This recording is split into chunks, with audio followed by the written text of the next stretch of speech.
show's about to start.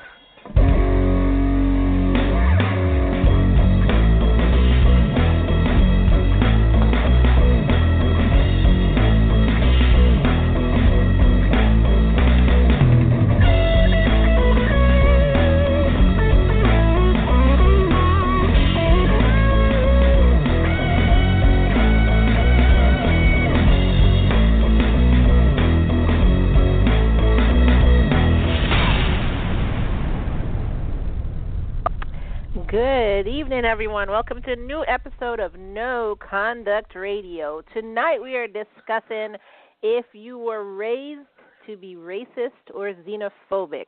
And xenophobic, not everybody knows that term, so we'll go into the definition of xenophobic. We actually have a guest here. Her name is, well, she'll be on later on. Her name is Sara, and she grew up in a really, really strict Jewish household. We're going to talk about, I guess, me being raised in that kind of household, and also I put out a question online, and we got some responses. This actually taught me something. Talking about race is really hard because the racist people find that, like, that's an opening to jump in and say ignorant crap. So, anyways, we're going to be discussing that tonight. How is everyone doing? Good. Oh, my God, he had some I'm doing great. today. I'm doing great, too. Logic, you're the only one now. Oh, wait, I'm here. Hello. I'm saying Logic. We're waiting for him to answer. Good God. Oh, okay. Things are groovy, as always. Good Lord. You know what? Last week's show, for anybody who missed it, you got to go back and listen to last week's show, especially the end. I had to listen to that part, like, I don't know, like 3 or 4 times because I was cracking the freak up. Char is just, I don't know. I should have brought a clip of the end of last week's show where she didn't understand. She didn't understand the concept of a podcast. I had to listen to that part over and over. It just had me laughing. Good Lord. I didn't. I honestly did not, because I just remember we were on Blog Talk, you know, most of the entire time we've actually been on the air. And so when we moved over to a podcast, I thought that meant that the platform, of course, is elevated, and also and we can actually play back even after we're off the air. But I thought that was only with the fact that we're a podcast now. With Blog Talk, all of these years, I did not know that. No. Did not know that. Yes, Blog Talk Radio is the platform where our podcast has been sitting for the last 5 seasons. No, but didn't we switch over to another podcast? And then I added different places. We are now on different podcast stations. Oh, so like other Stitcher, iTunes, Spreaker. Streaming. Mm-hmm. Yeah. Yeah, I understand that. Good. I do understand that. But I thought, I don't know. I mean, it is okay. Blog Talk. When we call it, says Blog Talk Radio. So, hello. I don't know what I was thinking. Okay. Please hold and listen to the show. You can listen to the show.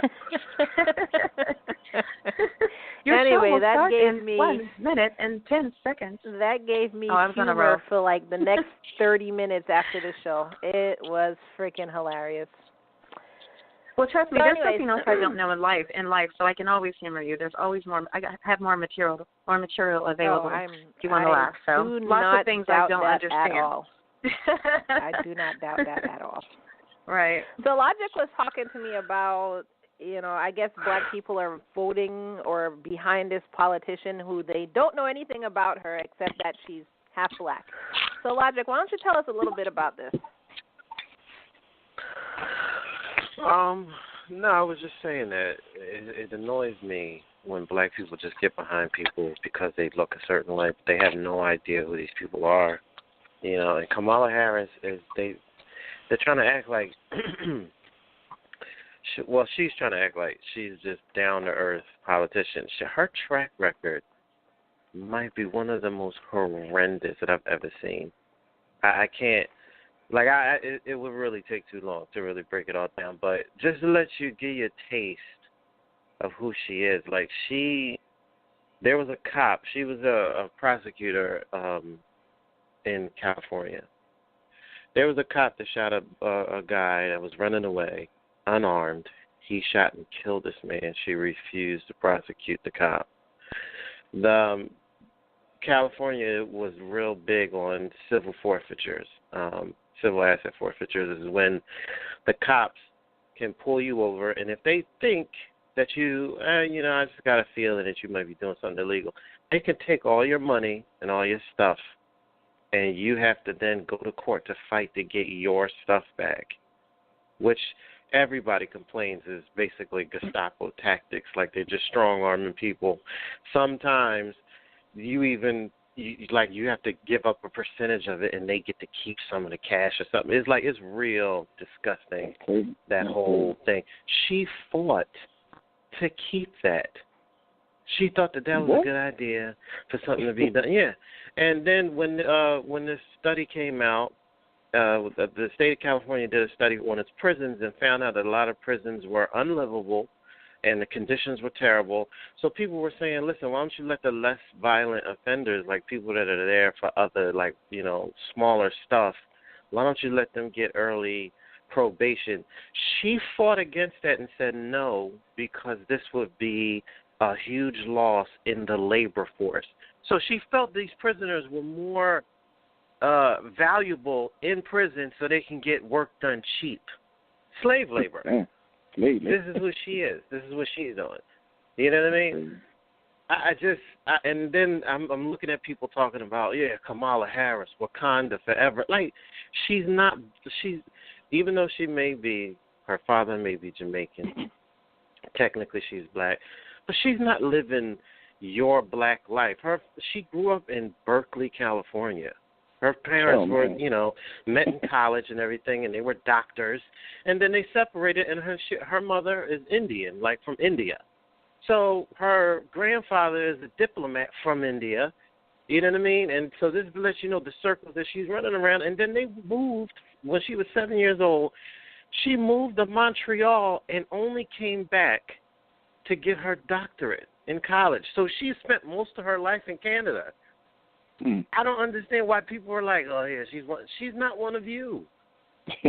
She has no idea what it's like to be a struggling person. And then also, when she first became, I think it was the district attorney, she decided that she was going to make truancy a jailable offense.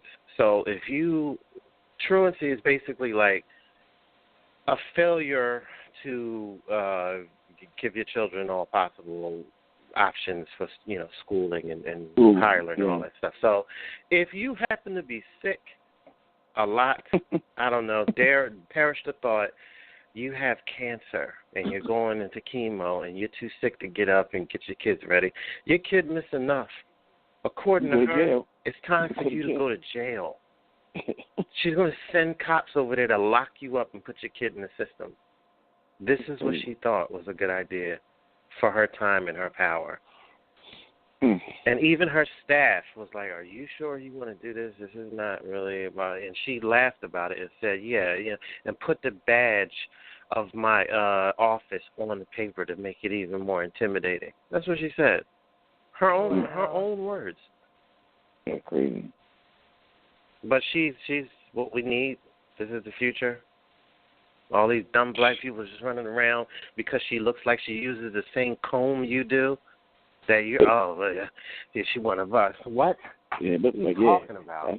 Same color we are. Yeah. It's so disturbing how willfully ignorant people are. They just anybody can just come up and all of a sudden just start saying what you want to hear. Yeah, you going to vote for get him off. Yeah. What got me with them with the Dems? What's that lady named Ortiz? That Spanish lady, Democrat now. They're trying to pass Cortez, you talking about? Yeah, Ortiz. They're trying to pass a bill for change the abortion bill to have the mother either having she had the child. As soon as she had the child, she could decide that she wanted to either keep it or kill the child. So it's basically trying to pass a murder bill. Yeah, I was like, I don't know. I never heard that. Yeah. Wait. Yeah. After you have the kid, soon as you have the kid, you can decide whether to keep it or kill it. Yeah, right. They try. Yeah. I was like, really? Wow. Yeah. Yeah, I haven't heard of that. Yeah. Well, I don't know. When I hear them say certain stuff, like another thing people need to stop doing is listening to entertainers tell you how you should think. CNN and all that, that's entertainment. That's not like the news is not the news anymore. The Young Turks or whatever, you go online, you think you're listening to something different. Do your own research. Because they have people that are behind them too. Kamala Harris claims that she's going to be hard on crime and it doesn't matter what it is. Mnuchin, I'm sure y'all are familiar with him. He violated California's foreclosure laws over 30-something times. It might have even been in the thousands. I got to go back and read the thing again. He did it so many times. She did not prosecute him. He broke the law. I think it was 30,000. He broke the law over 30,000 times for foreclosure laws. And it didn't matter. She didn't go after the bank, and she didn't go after him. But just happened to be, and I'm sure this is all a coincidence, she is the only Democrat that he's ever, given any money to for her campaign. I'm sure that's all a coincidence. Wow. Wow. Kamala Harris. Yeah, fucking break. Yeah, people definitely need to do their own research, and they don't. And the one thing that also, the new word triggered, the one thing that triggered me about what you said about the previous senator or whatever she is, I don't even know, was when they, they're rooting for her, and then they say Wakanda forever. What does that have to do with anything? That was a movie. Because she did Why a did speech. they say that? I thought at the end of her speech, she did that Wakanda forever, crossed her arms and said that. Did she? And that's what we want as a politician? Right. She crossed her arms and said Wakanda forever. I was like, what? Kamala did this? No, that's she did that. I thought we were over that whole Wakanda thing after the movie. Just wasn't what we thought it was going to be. She did it after she did a speech, and that's why they're saying that Wakanda forever with her. I was like, what? And people were like, yeah. Are you kidding me? And I was like, wow. She actually quoted a movie at the end of her speech, and I was like, wow, that's crazy. Oh my God, I'm looking at it now. I had no idea this happened. Yeah. I was like, okay. This is making my skin crawl. It's entertainment, man, because we've got some crazy people in the government now. It's off the chain. It's off the chain. I can't believe that. I seriously can't believe that. See, this is what I'm talking about. Is there any... Does it matter anymore? Because it doesn't seem like it matters anymore. There's no standard for leaders of state. So black people claiming that I wish we had a black leader. I don't even know why black people still think we need a leader in this day and age. But claiming that Bill Cosby was a great leader, and Bill Cosby was a comedian. How is he a leader? What are you talking about? He's a comedian. Why would that be your leader? A professional joke teller is your leader? What are you talking about? That makes sense to people. I don't understand it. I mean, some entertainers can be role models, but I wouldn't consider that any type of leadership. Well, whether it's a role a model and comedian leader or is two different things. Right. But I'm saying, all right, Shar, yeah. Just answer this question. In what other nation on earth that has risen and fell, when have you ever heard any that was led by an actor or a musician or a clown that jokes for a living? When have you ever heard of anything like that? Sun Tzu. Arnold Schwarzenegger and Sonny Bono became politicians. So, and that's again, he's Char, you're deviating from the question that I asked. Okay. I just asked, of any nation that you've known to ever exist, Have you ever Mm-hmm. heard of one that was leading its people into a new era, and that person was a clown that entertained people, or was a Absolutely musician? Not. No, Exactly. absolutely not. So the fact that makes me want to punch a wall. Okay, well, first of all, Totally well, here's the thing. But I never agreed that I never said he was a leader. I said there are some celebrities who are considered to be role models, but that's not a good example of a role model. That's what I said. I never agreed with that. If that was an actual Yeah, role, but he wasn't talking about that. He was just I'm not asking in denying that they're general. role models. I understand that they're role models. No, we were that talking about happens. leadership and Bill Cosby. Yeah, that's what I'm saying. I know that there are certainly celebrities who are considered to be role models. A lot of them are. That's why they get endorsements, because they represent a certain feel or emotion for certain people and whatever. But everyone is not in that, cut from that cloth. And any comedian I would never put in that category in the first place. You can't take them seriously. That's their whole livelihood is making people laugh. So how can I take that seriously when it comes to any type of leadership? Kamala Harris doing that Wakanda thing would have been the equivalent of Obama, after his video of "I'm running for president," and then backed up and said "Thug Life Forever" and walked off. Like that's the same thing. That should have immediately and then dropped the gotten mic. her dismissed. Did this senator just say Wakanda forever? Yep. Oh, Yep, she God. did. Cross her arms, yeah. I want my money and then back. It's a fictional location. I mean, to say the least. That's just really embarrassing. That was so inappropriate. Listen, I don't care if it once existed. It just came out in a movie that Disney produced, and this is what you're quoting? Yep, that's you quoted. By the way, that's another example of people just following just because they're black. That movie was terrible. That movie was dog shit, if you really wanted to be honest. That was terrible, Kai. I think you're reaching on that one. It was terrible, Char. It was horrible. Even my daughter, who's 11, thought the movie was horrible. You're kidding. I thought the kids definitely would have loved it. My daughter had sense.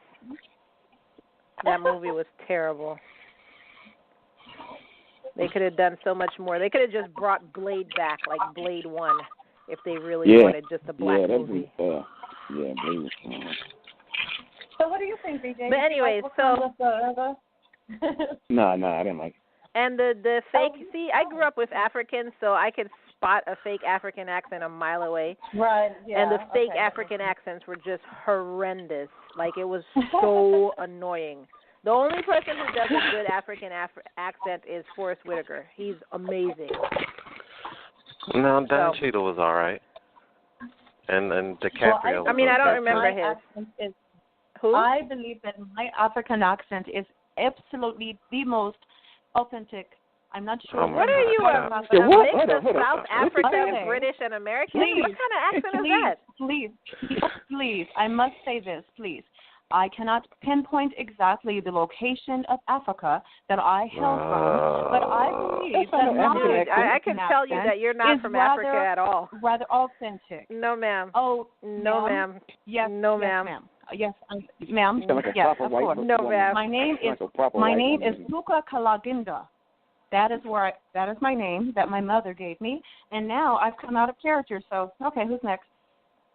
You weren't in character ever. I don't know what you were doing. I do not understand. I do not understand. Please continue. I don't understand either. So we're in the same boat. That makes all three of us. I know. All right, so I have a question. So this is from one of our listeners. Are black people racist? Because I've never seen an instance where someone said this black person was racist for XYZ. I put the XYZ in there, but they want to know, are black people racist? Any culture can be racist, but not the whole culture. Just certain people, I meant to say, sorry. Certain people, yeah. Racism is a definition. It's not just reserved to a certain set of people. Yes, black people could definitely be racist. Although I get into arguments all the time with black people saying that there's no way that a black person can be racist, which I don't understand that. They say black people can't be racist because, you know, racism is always turned their way. But that's not the definition of racism. It doesn't say, you know, people who are intolerant, unless, you know, people are intolerant against you and then you just turn around and do the same thing. That's not. Only everybody except black people can be racist. That's not the definition of racism. Racism is if you're intolerant about another quote-unquote race, although we are only one race on the planet Earth, so that's the dumbest thing ever anyway. I don't understand how people can't understand that we are all of the human race. The only thing that is different is that we have different cultures. But I'm pretty sure even if that message is conveyed and people understand that message, then they'll be racist again, or I guess xenophobic against culture. So people are still going to find reasons to hate and not get along. Yeah. It's still going to be something. Mm-hmm. So to answer your question, listener, yes, black people could absolutely be racist. And if a black person is racist against you, don't take it. I'm not saying beat their butts or something like that, but you absolutely call them out on it just like you would call anybody else out on it for being racist.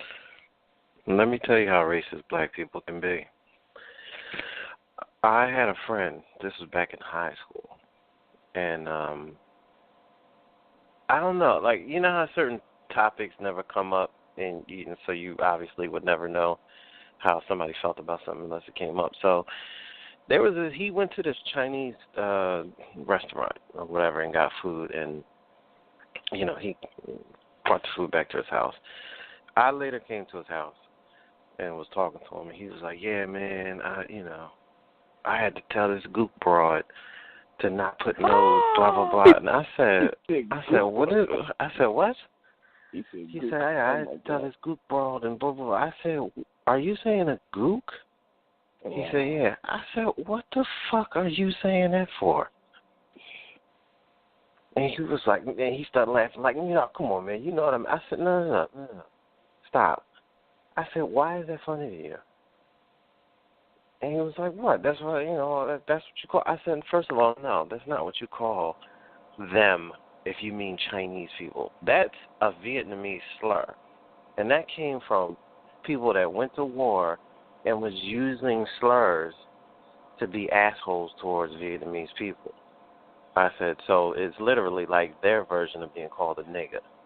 I said, so essentially what you just told me is if you was to change the situation and you a white man and those people are black people, you had to tell this nigger bitch not to put this such and such in my food. I said, that's the guy that you are right now. That's who you want to be? I can't believe he said that. Yeah, and you're talking about, this is in 2000. You know what I mean? Like, why would that even be a part of your language? That was back in the 60s. And they got some of those things in the movies, too. Yeah. So apparently, in his family, they have been teaching each generation to refer to Asian people as that. Indiscriminately, apparently. That's crazy. Wow. That's insane. they can absolutely be as racist as the Dixie flag flying white people that you see on that. That's just a thought process. And well, it wasn't until I working as a project him, manager made him in feel this, funny that he. Working as a project manager in this company in Philly, worked with it was a company with, was it all black people? Yeah, it was all black people there actually. And they used to, say stuff like, you're Jewing me or whatever. Like, I didn't even know what that term meant until I got there, and I had to ask, like, What are you talking about? Yeah. Like, you're Jewing me. And I was like, y'all got to stop saying that. Like, no. And, moving up here, I heard about, they called a corner store the Poppy store or something like that. And I'm like, I don't really, even that I think is pushing it, like the Poppy store. Like, that's pushing it to me. Or, they go into, I guess, 7-Eleven. I'm not going to call another man daddy. That's first of all. Daddy. You know what I mean? But I don't know. I've heard Spanish people themselves say it, so I don't really know if that's slur or if that's. But a I mean, to thing. me, that's like know. the same as, well, I heard black people say it. You know what I'm saying? That's the same. Like, just because Spanish people said it doesn't mean it's okay. I'm you know? just saying that. And then the other thing I heard is. I'm just saying that I don't know if they consider that a slur. That's all I'm saying. Like I don't know that I understand. Spanish people are offended by if you say. I'm offended. If I'm offended, I'm not using it. So. And then the other thing is they call like up here, a lot of people who work like in corner stores, for instance, like the 7-Eleven, are Indian.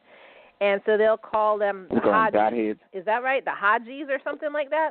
And I'm just like... The Hajis? Wait a minute. Is it Hajis or... Wait. You're hearing black people refer to 7-Eleven workers as Hajis?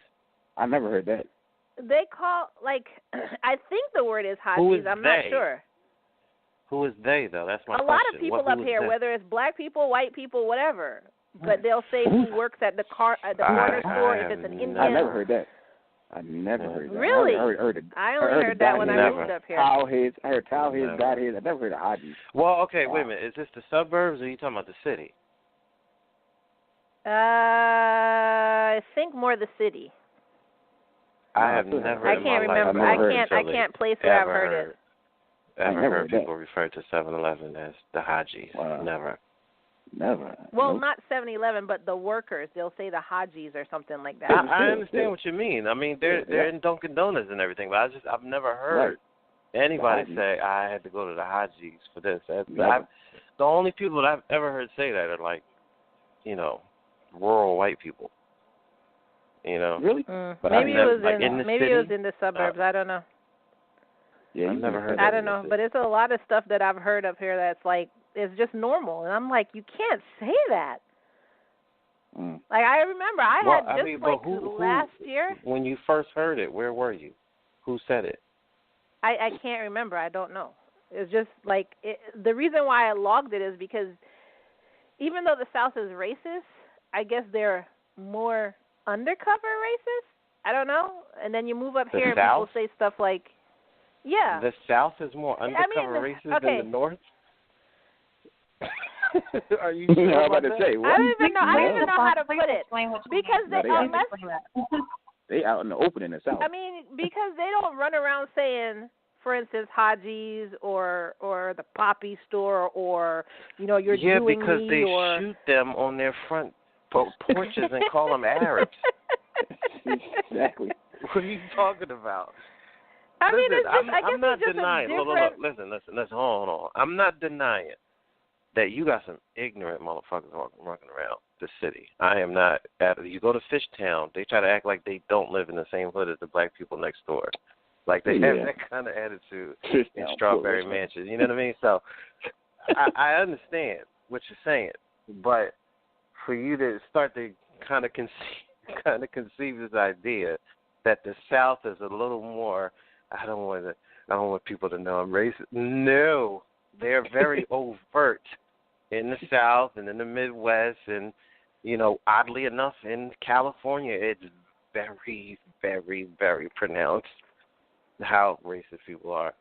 Northeast, it's definitely there. It's just more subtle. The subtlety that I always marvel at when I see it is where you see clusters of no black people. And I'm talking like in South Philly where it's a bunch of Italians and, a couple of Irish people maybe here and there, but a bunch of Italians. And then literally it's some kind of unwritten rule where this one street happens and then it's black people, no Italians. And then it'll be a few blocks of that, and then it'll stop again, and then it'll be a bunch of white Italian people again. And it's just, it's very clear, the dividing line. That's and then crazy. you go on the other side of Washington, What? I said, that's crazy. That's how it is, Yeah, you go on the other side of Washington Ave, and it's all like Koreans and, whatever Thai people, depending on what the mix is. But typically just a mixture of Asians, and then it stops again, and then it's yuppies. now. I don't know if you've been there lately. Like once you start getting around Lombard, it's a bunch of yuppies and young urban professionals and lawyers and doctors. Yeah. But see, this is what I don't understand. Why do people keep themselves apart like that? Why can't we just live in a mixed neighborhood? See, I grew up in a mixed neighborhood. Italians. So I don't understand why there's Chinatown and then there's, like my friend, one of my friends, she's Jewish, and she just grew up in like... Chinatown is because Asians, it's a certain thing, it's certain stuff that they do. And I don't even mean to sound like a asshole when I say this, but there's certain herbs and certain foods and certain things that they do that you can't find that anywhere. Just like there's certain spices and stuff that Indians and Middle Eastern people eat, and you would have to go down to the Redden Terminal and find. Right, I understand that, but that's the that. same as Caribbeans. But it's not like we cluster in like one place together. You just find a Caribbean store and buy what you need. But you do though. There's certain parts of West Philly where there's a lot of Caribbean every culture people. does. Every culture. You know what I'm saying? Yeah. And they know where each other are, and they fuck with each other, and they kind of keep distance between them and regular black people in their mind. Like there's a difference to them. So they do. There is. I mean, they do. They and you know what else too, Logic? If I can just extend on that. And Kai, this is the way I look at it. Every culture. Well, no, I'll put it this way. Many cultures they feel more comfortable and they actually like to be around each other because they feel like there's a camaraderie there where there's people that are like them, like-minded. They walk down the street to the store, and whoever they're likely going to encounter is going to be like them, speak their language, understand their interests, their culture, whatever, their music, their food. And so if you notice the businesses will lean towards, the food of that particular culture. If you go to the grocery store, there's more available for specific things that they would actually, what they couldn't find if they were just venture out wherever. And I personally feel that in a way it's kind of like putting yourself into a cage to a certain extent, because if you get to the point where you just never go into the city or go into other areas because you just only want to be in your area or your borough, I think that's unhealthy. But I get it that people from other cultures tend to want to stay together. An area in New York called Little Italy, nothing but Italians there. So you can move there. Right. But it's a symptom of when. I mean, every culture has that. It's a symptom of when the influx happened. Like back in the 20s, there was parts of New York where if you went there, the people didn't speak English. You know what I mean? It's just like some places in L.A. right now, they don't speak English. It's only Spanish or whatever. So I say this to say that the Little Italies and the Chinatowns, they pop up because that group, when they come in, they want to make some area for themselves where they feel at home. Now, although our Chinatown is very divided, where they don't, there's certain Chinese restaurants down there. If you go in and you're not going to get service, like they're not going to come and talk to you because they make it very clear, we don't want you in here. You know what I mean? But if you go to like San Francisco, that is the most glorious Chinatown I've ever seen in my life. It's beautiful, and the people, the Asian people there are very different because they've been there a lot longer than the Asians on the East Coast. You know what I mean? So if you go to Chinatown in San Francisco, they're cool. There's no problems. There's no they don't make you feel funny. It's a great place. Like if you ever wanted to, If you ever wanted to experience it outside going, so that's the reason. I feel like they welcome tourists too, but it's the largest one in the United States anyway. The largest Chinatown. Well, guys, I was telling you, we are going to bring on our guest speaker tonight. For tonight, her name is Sara, like I said, and her story is kind of going along with our topic tonight: growing up racist and xenophobic. Hers is more xenophobic than racist, and I'm going to just go ahead and introduce her. Hi, Sara. You're on the air. How are you doing? Hey, I'm good. How are you? Good, Hello, good. Sara, welcome. And, guys, Sara has a no-conduct mindset. That's why I love her so much. So we don't have to worry about her being open with us or anything like that. So Sarah, I don't know if I'm going to introduce you correctly because I don't know if you still are or not, but Sarah was raised Jewish. She was raised in a really, really conservative Jewish household, and everybody knows why I started No Conduct was because I like to ask questions or say things or talk about topics that people don't normally talk about. So Sarah and I was talking about, the differences between like how Jewish people are raised and what they're raised to think, or what I heard they're raised to think, and Muslims and stuff like that. So she was telling me about how she was raised to think growing up, and it was really fascinating to me because I didn't really know in that context that happened. So I'm going to let you introduce yourself, and if you want to put in a shameless plug, go ahead, and then you can go into your story. Yeah, so, I was my name is Sara, obviously, and I was raised, I wouldn't say conservative because there is a conservative group of Judaism that really isn't actually conservative. I would say I grew up in a very right-wing, borderline fanatical sect of Judaism. So, and actually when I first, so when I first came on, I'm sorry, I don't know who was speaking, but she was talking about groups of people who like to stick to their own because that's what they're used to when they shop in certain places and they look like everyone else. That was how I grew up. Wow. Yeah, one of my friends, she was raised she wasn't raised Jewish. Her mom became Jewish after she married her dad or something like that. But she was like the later part of her life, she was raised Jewish. So she was raised in like her neighborhood was just predominantly Jews. And like that's I don't understand that because I was raised in a mixed neighborhood. I guess because I was military.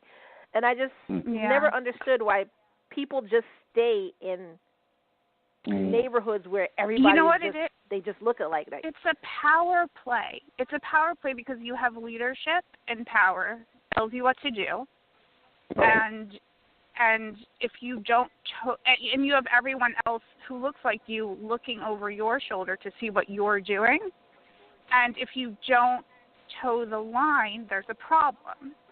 And I think, and at that point, any kind of difference is not celebrated at all. It's you have to be like everyone else, and you have to think like everyone else, or you create trouble for yourself. Right. I dated one Jewish girl. That sounds so extreme. Is this really so? This is your experience? And actually, and she couldn't. Yeah, she was dating a black guy. Wait, BJ, you are breaking up really bad, dude. We cannot understand you. Really? It sounds like he's having a conversation with himself. Yeah, right. So give me a second, Maybe BJ. he's Let me comparing ask our notes guest with something. himself. Yeah. So Sara, so in your home growing up, like, what were you taught? Were you taught to dislike people who were not like you? Were you taught to dislike Muslims? Were you taught to dislike other white people or black people or anything like that? So it wasn't like overt teaching. It was more like you got messages from your environment. You know what I mean? So I was and everything seemingly the way I was taught was very biblically based. And so people who were not like us were people who were to be pitied and felt bad about. If you leave, you'll be on drugs and on the street, and just all these bad things will happen to you should you leave this closed community. And that kind of was indoctrinated into you from the time you were a little kid. So, to even change that mindset as an adult is difficult. And again, you only saw people who looked like you, and the fear was created that anyone not like you was someone to be afraid of. Wow. I have a question. Where did you grow up? So I grew up, this is going to be weird. I grew up in Harrisburg, Pennsylvania. There's a very small religious Jewish community there. However, the sect, and we lived there because my father had like a kosher, he oversaw kosher food production in a plant that was nearby. So the sect that I belong to generally is in New York, like Williamsburg and Brooklyn. So I grew up in what they call out of town, in an out of town community, out of town meaning outside of Brooklyn. But I was homeschooled and my exposure was pretty limited. Mm. Wow. So growing up, when did you get to the point where you disagreed with how you were taught or what you saw? I think from a religious perspective, you know, you're taught on one hand, be kind to others, and everyone's created in the image of God and all of that on one hand. And then culturally, you're taught, you know, you can't talk to people, for example, who aren't Jewish, or you can't associate, and things like, even like, you know, kosher laws are meant to keep a wall between, you know, people who are Jewish and people who are not Jewish, because we can't eat with them, you know, we can't eat their food, and I mean, who wants to eat kosher food anyway? It's, you know, it's double the price and half the flavor, so they don't want to eat with us either. So, you know, you're just, it doesn't.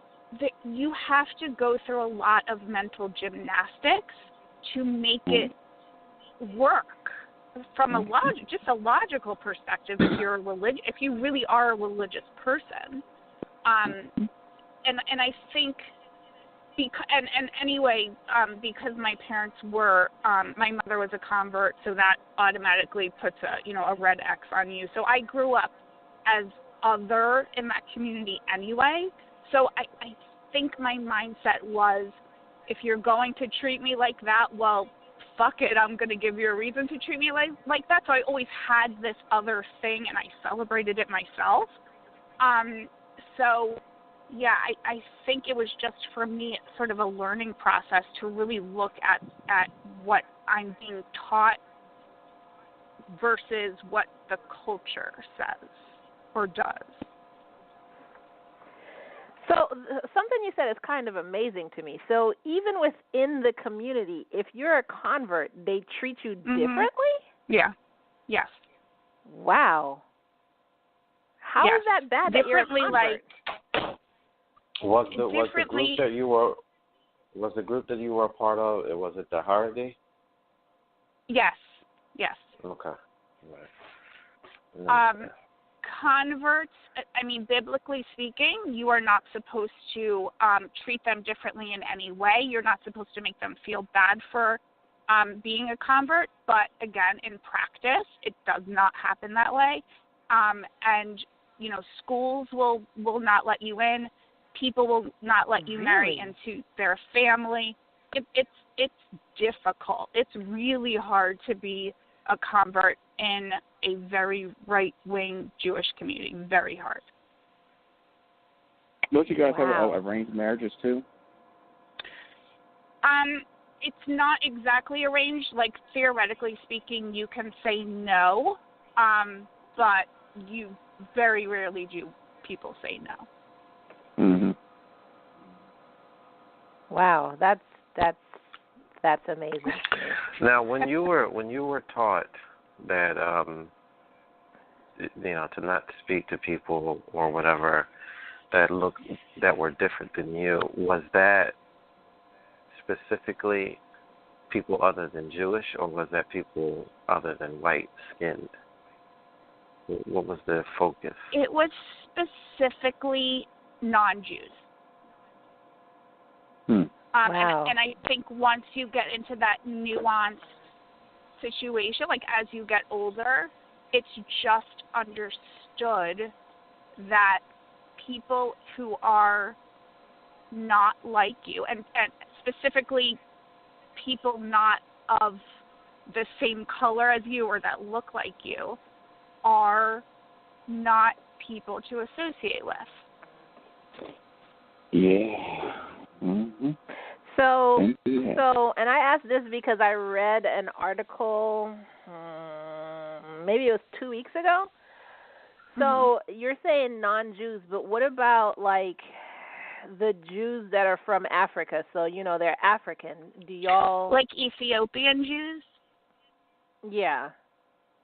So in Israel there are, I don't know when they came to Israel, when they were about to. I think it was like the 70s or something, maybe the early 80s, when they were making flights of Ethiopian Jews to Israel. And at the time, there was a huge question about, whether they were really Jewish and did they have to go through a conversion process. Because when all people who are Jewish, who can prove their Jewishness, can step into Israel and be declared citizenship right away. There is no test. There is no real process that you have to go through if you're Jewish.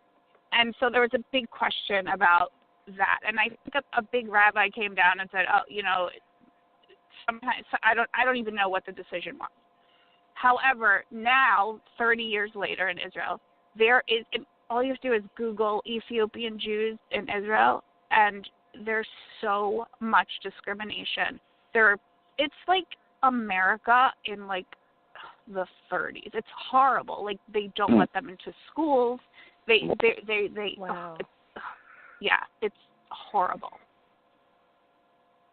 Yeah, the article that I read was something about Israel and African Jews. I can't really remember it because I just thought it was like, wow, are you serious? But that's okay. I don't know. It's kind of like I don't want to say anything bad. It's kind of like your teachings are contradicting what you're actually doing. That's exactly what it is. That's why normal people look at that and go, wait, that makes zero sense because the Torah says this. And I've just come to the conclusion that it doesn't actually matter. It doesn't matter that the Torah says you need to act in a positive way, in a loving way, in an accepting way, because the typical Caucasian Jew or the white Jew is not going to do that. They're just not. So in your personal status in the experience, community. Wow. In your personal experience with I guess kind of being on the inside and understanding how people talk and how they think, do you think that race more than religion is the reason that the Israeli state people are antagonistic towards Palestinians? Do you think it's because of race or more religion? I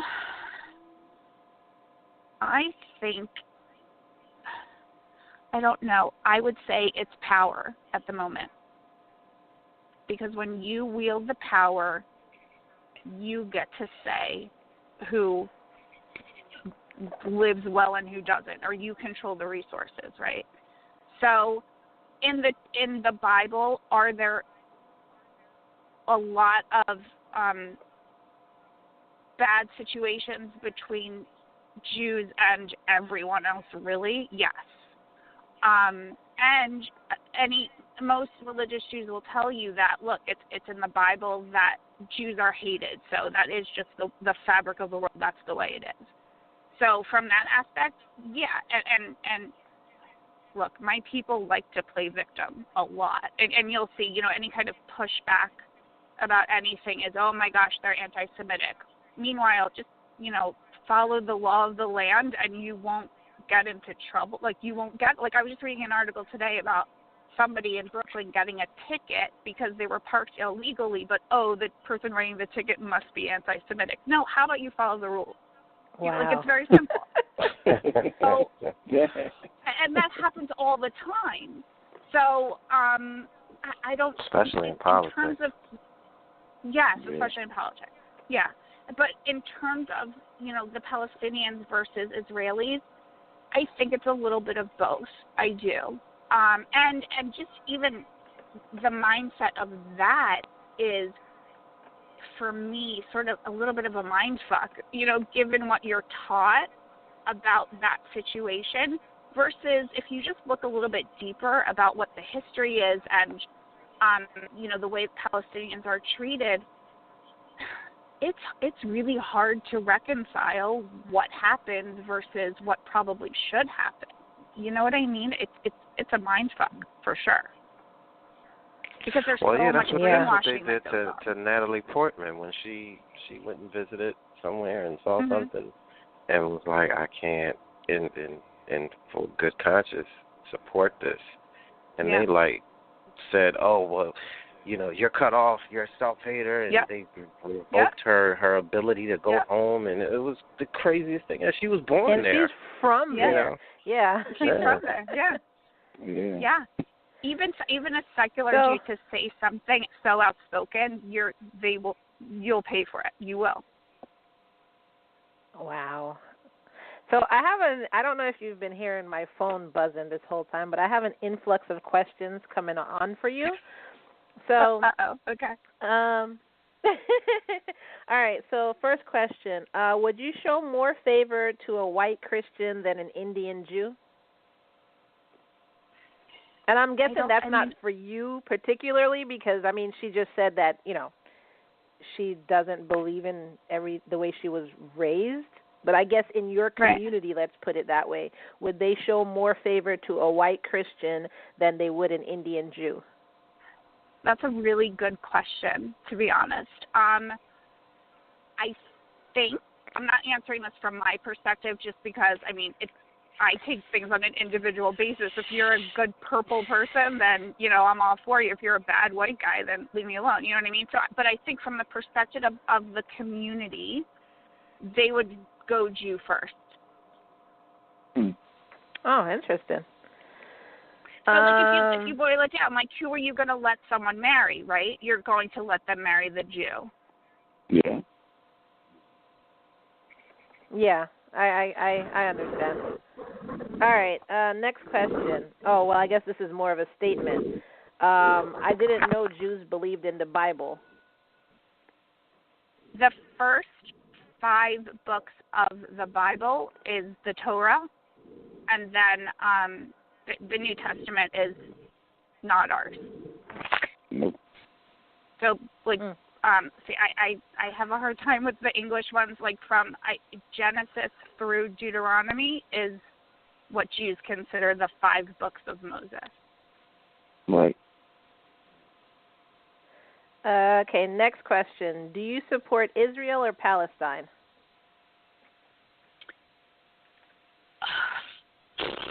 Okay, so you're coming up against brainwashing since a little kid here. To be honest with you, the more I learn about it as a secular person, I don't think that the occupation of the West Bank and Gaza is appropriate, and it's all kind of mixed up for me. I don't think it's good. I don't think the way Palestinians are treated is good, and I think very quickly Israel needs to figure out there needs to be something else, because the way it is right now cannot continue forever, and Israel is going to have to compromise. I think that was a very good answer. But I understand. Go ahead. No, I was just going to say, I'm not 100%. For me, there's the history that I was taught, and then the history that actually was. And I'm not actually 100% up to date on the history that actually was, but I can tell you that the human rights shit that goes on is bad, very bad, and something needs to be done. And I have very little sympathy for the antagonism that occurs on the Israeli side. And mind you, I don't know if anyone's familiar with Meir Kahane, but that is the philosophy that I grew up with, and it's very, very one-sided, and that one-sidedness I've learned is not right. So yeah, that's about as best of an answer as I can give at the moment. Well, I was going to say I understand how you were raised to think as opposed to what you're seeing for yourself and how it kind of gets jumbled in your head. Because I'm going to give my story soon, but I can relate to where you're coming from. I understand that. Next question. Do you still believe in Judaism? So that changes on a daily basis, and I'm in therapy for this, but I would no, I don't.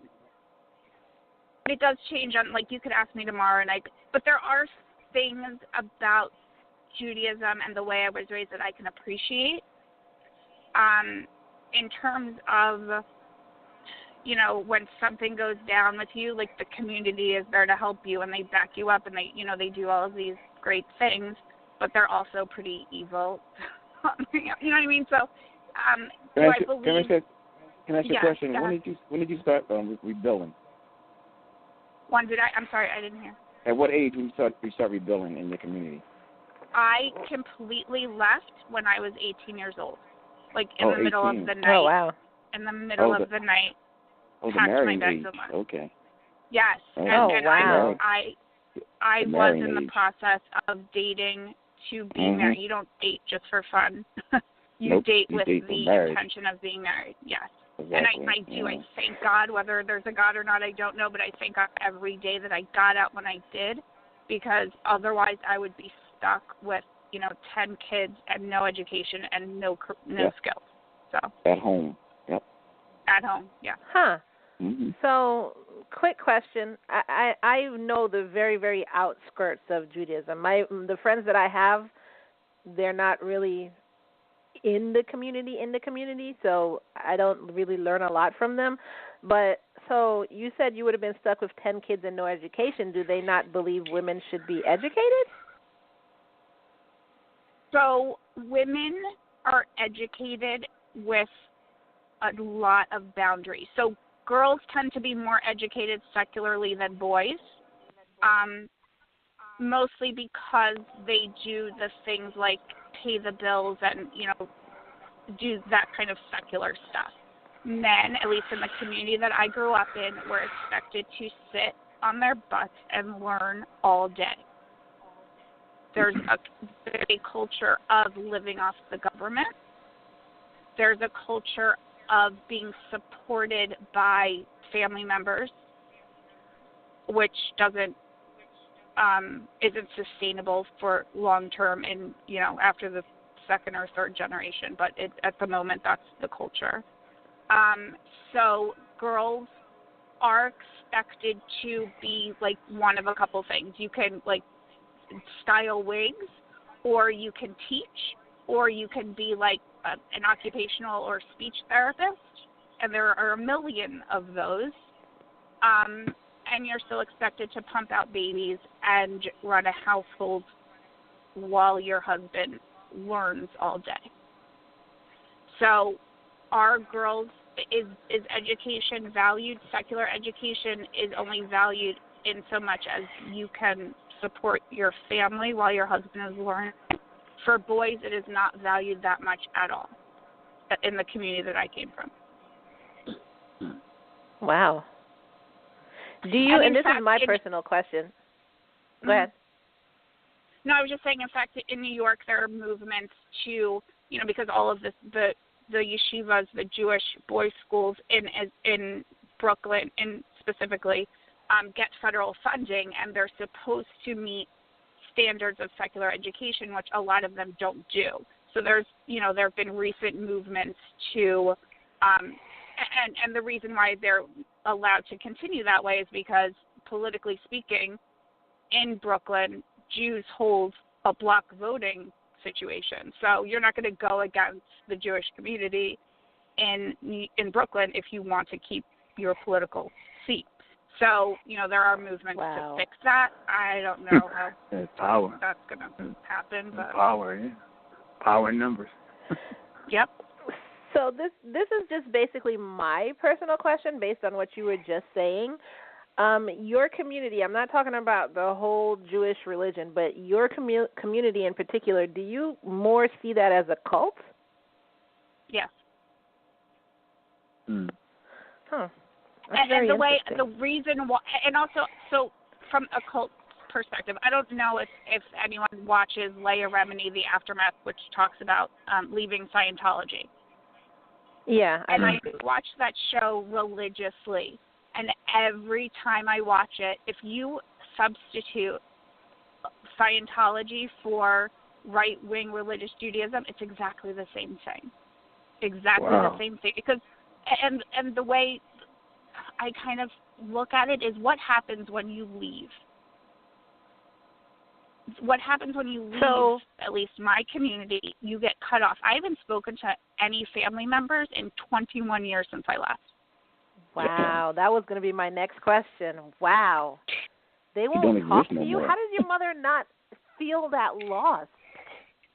That's a mother and a child. Because the moment your maternal instincts are taken over by religious doctrine is the moment that you're in a cult. It just is. Wow. And that happens over and over. I'm not the only one. There's a pretty big community of people like me who leave and they can't. Their family will not speak to them or have anything to do with them. Damn. And I'm one of 6. I'm one of 6 brothers and sisters, and I haven't spoke to any of them or my parents in 21 years. So none of your siblings left. It was just you? Mhm. Yep. And in my monitoring the situation, because my siblings were pretty young when I left, it seems that my family has gotten more right wing than they were when I was there. So, Wow. Yeah. So it happened, and to me that is a cult. So the final question that came in, which I guess you kind of answered it, and I was going to say it's just funny that you said you were in therapy. The final question that came in, does the way you were raised mentally affect the young people in your community or in your previous community, I guess? Yes. It has to. Because you everything about the way I was raised, every minute of your day, from the way you put your shoes on in the morning to what you eat to it is so regulated, and everything has a meaning to it that it can't not affect you. It's a part of you. And that's why when you leave, you have no identity relative to anything, because your entire life laid out for you from the second you open your eyes in the morning. And when you leave, that's not there anymore. Let me ask you a question. So as far as in relationships, how does that affect your relationships, if it affected at all? For me personally, and I can only speak for me, the way it affects and I've been in a relationship now for 18 years. So I got in relationships very quickly after I left. And you can psychoanalyze that forever. Yeah, I can believe that. But for me, the mind fuck about that is that I am not, whether this is right or wrong, I'm not living the life I was meant to live. I was not living the life I was raised to live. And therefore, every relationship, every family situation that I get into is second to what it should have been. Does that make any sense? Well, so yeah. it's not as good as it could have been. And Could have that's been, the right. mind fuck that you get from being raised that way. Wow. Yeah. So even though I have a thriving business, I have amazing kids, I have a great partner, there's always that, it's not what I should be doing. It's not what I was meant to do. Mm-hmm. Yeah. So my question to you is, when you left, did you, because every day this is what you know, so when you left, did you have an issue fitting in with people of other races or people of other cultures? Did you just immediately go to, like, what you knew? You knew Jewish, and you found other Jews, and that's where you stayed until you kind of, I don't know, unbrainwash yourself? Yeah. So honestly, for a while, I felt like it was freedom. You know what I mean? Like, I could talk to whoever I wanted to talk to. I could do whatever I wanted. So I did the opposite of what I was brought up to do in terms of that, which for me was amazing. I loved it. As I kind of was out of the oh shit, what did I just do mode, I did. And I always tell this to people even now. My good friends are still religious Jews. Have what I would consider close friends who are not religious Jews, because it's hard for me to relate sometimes. Or I think people think I'm strange, so I run back to the comfort zone. You know what I mean? Yeah. But in terms of, the people that I associate with business-wise, and look, I mean, Kai knows me. I don't leave my house for anything, so this is not an unusual statement. Really? Yeah, no. I enjoy a very varied group of people who aren't necessarily close friends, but I associate with, and that I love to hang out with, or that I love to talk to. And actually, I have a religious Muslim friend, and we talk about clothes and modesty and all of that kind of stuff, because that's how I grew up, so I totally got it, So yeah, it's weird. My circle of friends are weird and varied, but I like it. But I will say that the people that I'm closest to are other religious Jewish women. So I have a question, and there's another question that came in. This is going to be all about Sarah tonight. Oh, no. But I have a question. So you said you had a Muslim friend. Were you actually raised to – I understand you were raised to, like, people who were not Jewish, but in particular, were you raised to really hate or dislike Muslims? Yes. Wow. Wow. Yep. Wow. And mostly That's in relation amazing. to, oh my gosh, look what they're trying to do. They want to kill us. They're trying to kill us. They're throwing bombs. Look at them. You know what I mean? So it was very much in relation to the state of Israel and stuff that goes on there. So yeah, but we were absolutely taught that, as well as from a biblical perspective. I don't know what the English one, Esav. We were taught, Esav hates us. Esav hated Jacob, and they were brothers, and that's where the split happened, and it will always be like that. Wow.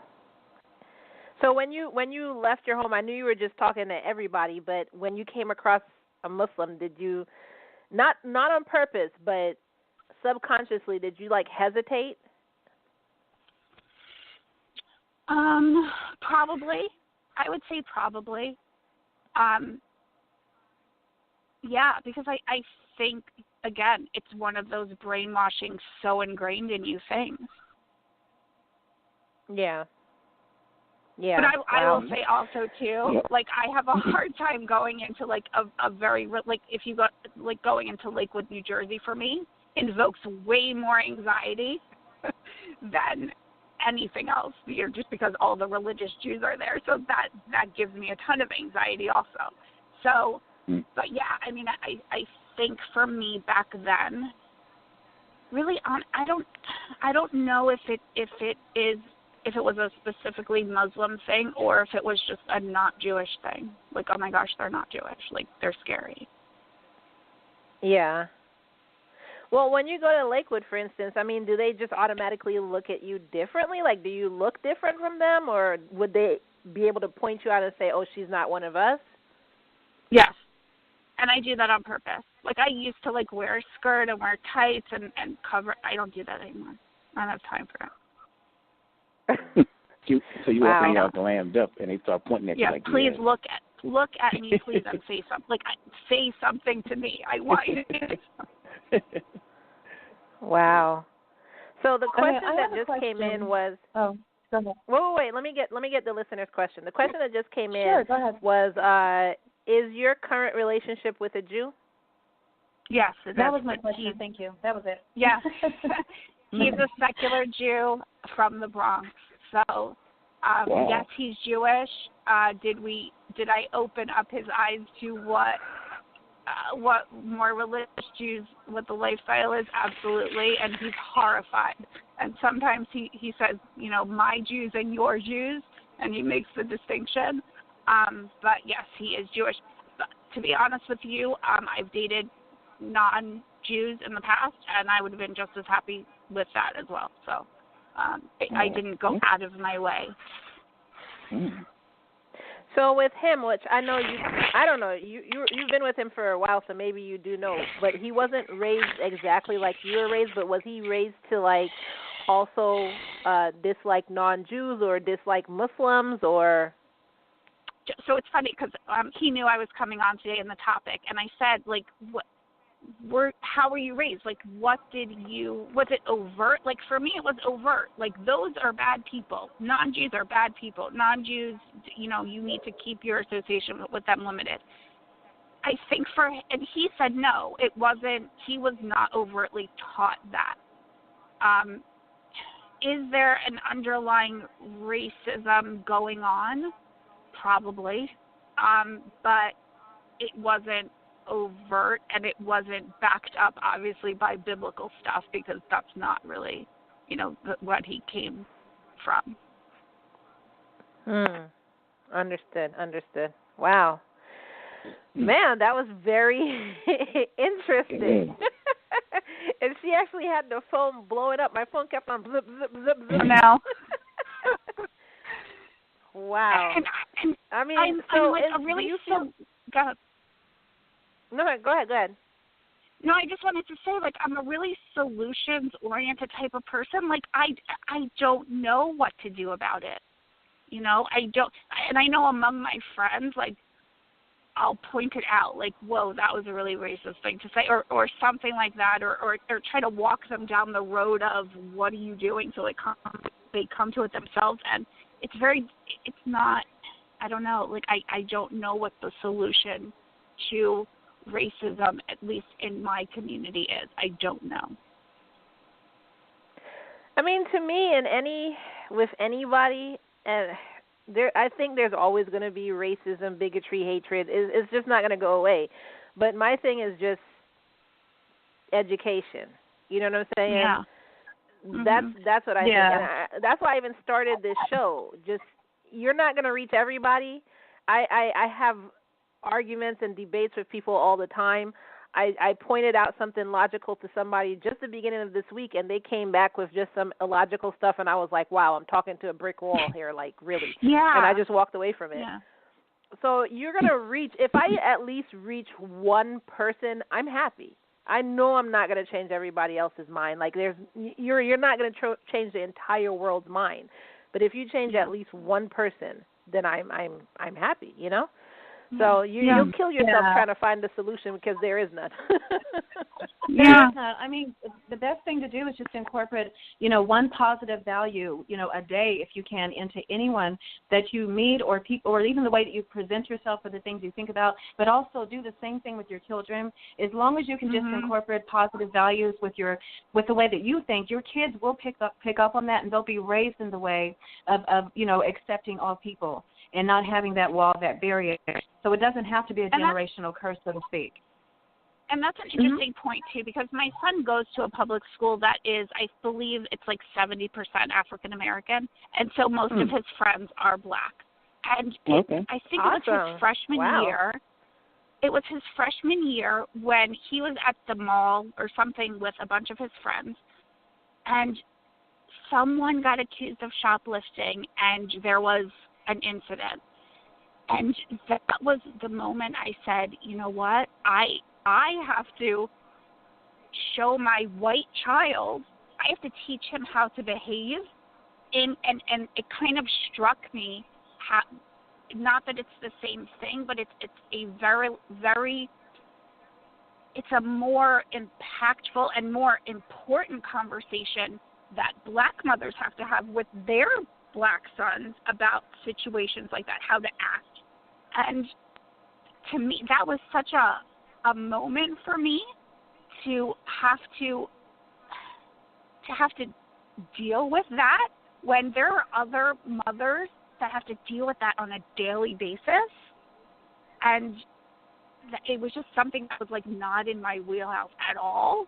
And I think that was sort of the moment where I was like, wow, I kind of live in this world where I have to do something like that, and teach my son. This was not the right situation. The person in charge or the security guard or whatever it is was clearly wrong. But there are things that you have to do to keep yourself safe, and it's not fair. But yeah, I had to have that conversation with my child. Obviously not to the degree that other parents have to, but it was a moment for sure, and a teachable moment for my child. Wow. Yeah. Oh man, this was a powerful show. Wow. I guess we have a couple minutes left, 12 minutes left. So I guess I'll talk about how I was raised, because it's completely on the flip side of hers. But it's not, mine is racist, not even xenophobic. I was raised, and I guess, I don't know, people are going to probably come down on me and say that's not what I was raised to, whatever. But I was raised to think that Caribbean and Africans were better than Black Americans. Like, it would have been better for me to marry first African, Caribbean, and then white, Arab, stuff like that, than it was to marry a Black American. Because, I grew up hearing that Black Americans are lazy, Black Americans are thugs, they live in the ghetto, just a bunch of stuff. And like Sarah, I had Black friends in high school, but I didn't realize I still had that thought process. Like, I thought that, but I hung around Black people because why? They look like me, why not? I hung around everybody, actually. So it was Black, white, and Latina friends. I had Asian friends. I hung around everybody. But it wasn't until I got older that I realized that there was still a separation between me and Black Americans. And I thought I was better because... Better than them, right? Yeah. You thought you was better than them. Yeah. Yeah, I thought I was better because I have a culture and you don't, which is what I was taught. Like, y'all were slaves, and we got out of slavery before y'all, so basically we had sense to get out of slavery before y'all, and we're still better than you, Sense to get out of slavery before. Better than we did. Wow. That's different. I ain't never had nothing to do with your captors moving on from slavery and leaving that part of the world. It's just your sense with it. Right? Well, actually, 2 years ago, I think, I just found out Philadelphia was the first place that slavery was actually abolished. It wasn't even in the islands. It was here, right here in this city. So that was a kind of a shock to me because I was always taught the islands. You know what I'm saying? So, like Sarah, when I left my house, and I actually decided to just start talking to people and find things out. And I guess I would make off-the-wall comments like, and don't hate me, but I actually said something like, if a black person told me that they couldn't swim, I would be like, how can't you swim? I don't understand. Why don't you know how to swim? When you came over here as a slave, wouldn't that be the first thing you learned to do? And I think people were scared to tell me anything. Like, they would just laugh it off until actually Logic over there, he's the one who takes time to explain stuff to me. So he was telling me that, people, and not just black people, but people in impoverished neighborhoods don't have access to pools. Because I was like, I never thought about that. But it's like I had to claw myself out of that racist thinking. And even today, that's why I said I feel where Sarah's coming from. Because even today, sometimes I automatically go to that thinking in certain situations, and then I have to kind of shake myself out of it. Like, what are you doing? But it's like so ingrained in you. You know what I'm saying? It's just so. It's a part of you. That's how you were raised to think. So doing the opposite of that is something you have to be wary of every single day, every single second. So I in a sense, I do understand where, Sarah's coming from. The funny part of it is I grew up racist against my own people because, you know what I'm saying? If I just went out in the street, and I sound like this, you wouldn't know I'm from the Caribbean. You just see a black person. End of story, whatever. And we're all, everybody, for instance, is just brothers and sisters. But, black people, we all came from Africa. We're all the same.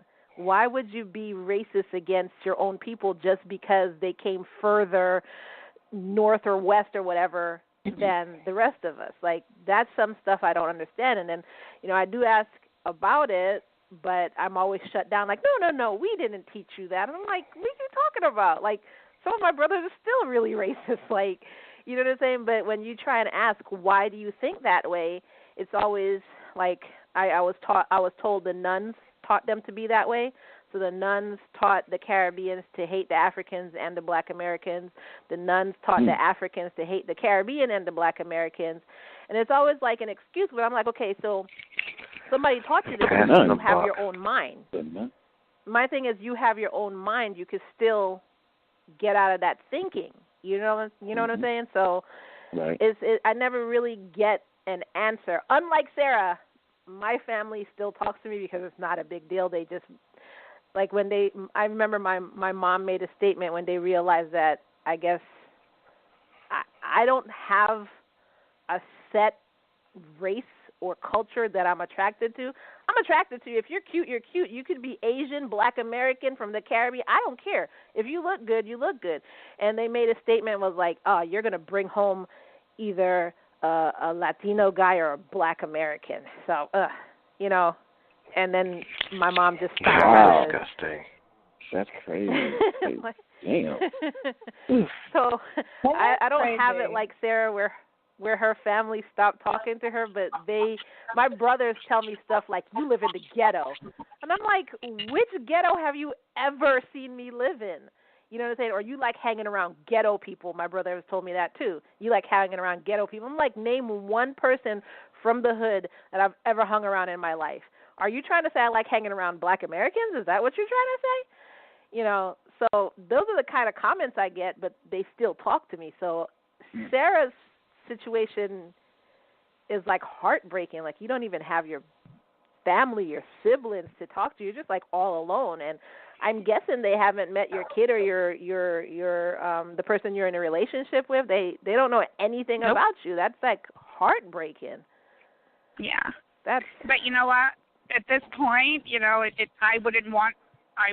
would create a whole bunch of other things for me to figure out, Problems. and my life is difficult already. Yeah. So, I mean, you have different levels of xenophobia and racism, but in the end, either way, the way you raise your children can really mess up their mindset. Because I feel, I don't know, when I go in, and again, I'm bearing my soul to y'all here. Do not judge me. If I go into a room, a place just full of Black Americans, I really feel out of place, and I get anxiety, and you're laughing, but I do have to work myself out of that. I do. Ty, here's my question to you, Ty. But when you're just in the general population, whether you're paying a bill at a restaurant, maybe doing some type of activity with your daughter, if a nice guy walked up and said, "Hey, how are you? What's your name? You're cute. You're attractive. You're whatever," do you realize that 9 times out of 10 he's just going to assume that you are Black? He's not going to separate you because you're Caribbean. I know this. That's what I'm saying. I know this. I taught myself this. I realize this. Okay. I'm not saying I'm that way. I'm not that person who's racist against anybody, actually. But I'm just saying, inherently, I don't mean being racist. I don't mean being racist. We're not taking it to that level of racism. What I'm saying is the first introduction. The first introduction is not racist. I understand. I don't separate myself from being Black. I don't. You know, you say I'm Black, okay. You know, I don't separate myself from being Black. The thing, you don't understand when somebody has told you something your whole life and this is what the way you're supposed to think. You don't understand how it is to try and get out of that. You know, if you're not thinking about it, if you're just not thinking about it, like you're thinking about, maybe you're like, okay, like you said, I'm standing there trying to pay my bills. So you're not really thinking about, hey, stop being racist, for instance. You're thinking about, I got to pay my bills. It just is just subconscious. It happens. And then when you realize this is what you're doing, you got to talk yourself out of it because it's ridiculous. But if it's something that's been ingrained in you, this is just, it's something that you constantly have to work at. Yeah. Yep. Do you agree with me, Sarah? Do you understand where I'm coming from? Absolutely. It's like knowing that 1 + 1 is 2 because that's what you were taught as a child by a trusted individual. Like, so whoever was giving you these messages, you trusted them at the time, you know? So to now have to think almost exactly the opposite it has to be very deliberate, you know? Yeah, exactly. And you have to constantly be on your P's and Q's about it. You know, it's really tiring, actually. Yeah, it is. So, Sarah, is therapy working for you? You said you go twice a week. I go twice a week, and it's for the benefit of everyone around me. Yes, it is absolutely helping. I've been in and out of therapy most of my adult life because I am Jewish. But yes, I have an amazing therapist. His specialty is cults, and you know, second generation, you know, cult survivors. So yeah, it's been amazing and awesome, and I would not be where I am today without regular mental health maintenance. Wow, that is amazing. But I am very happy to have met you. I'm glad that you got out of that. I wouldn't have known a lot of this stuff if Sarah wasn't really open to talking about it in the first place. So I do want to thank you for coming on our show. We only have like 60 seconds left. I do want to thank you for coming on our show. I'm getting a lot of thank yous in our text, so we really enjoyed you here. Thank you so much for having me. Right back here. Thanks. Yeah, Next week, we're right back here with another episode of No Conduct Radio.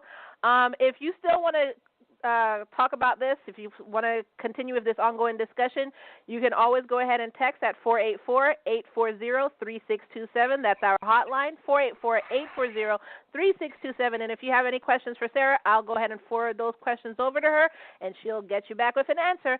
Thank you for joining us tonight. Thank you so much for coming on, Sarah. Peace out, everyone. Peace.